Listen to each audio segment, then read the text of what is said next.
for most of us who are in that situation, whether it be an act of God or even an automobile accident, it's usually a one-time event. And we don't know. We really don't know what to do. On the other hand, there are those people, friends, family, and loved ones that say, look, if you're involved in an automobile accident, fend as if you got a neck injury. See, let them call the ambulance and let them come and pick you up and take you to the hospital. You never know. Maybe you don't have a neck injury, but it's better to fend that you do, and because later on you might have. Yeah, it's one of the Achilles heels of the personal injury case. The first thing the defense lawyer or the insurance company says is, did you go from the accident scene to the hospital? If the answer is no, the inference is that you couldn't possibly be hurt.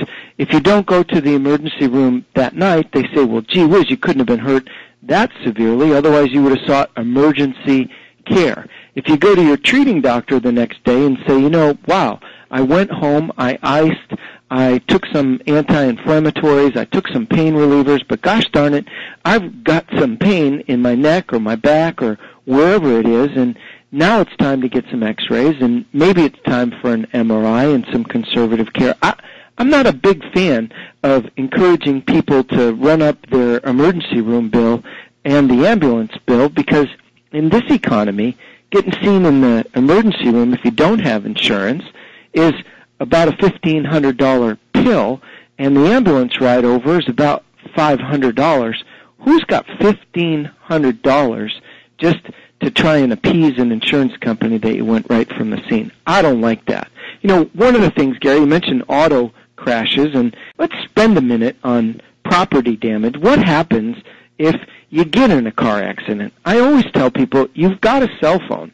99% of us have a camera on our cell phone. The minute you get out of your car, you ought to be taking pictures of where you are in relation to the light, if it's a stop sign, if it's still green, the damage. Before anybody moves anybody's cars, you ought to be taking as many pictures as you can. I don't care what the rest of the world thinks of me when they change their story and you hit me instead of I hit you, or it wasn't my fault because I was over 6 inches in this lane and you crossed over.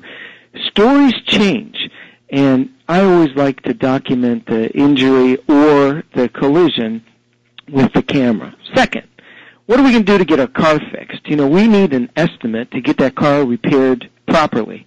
Their goal, the carrier's goal, is to pay as little as possible. My goal when my car gets hurt is I want genuine manufactured parts.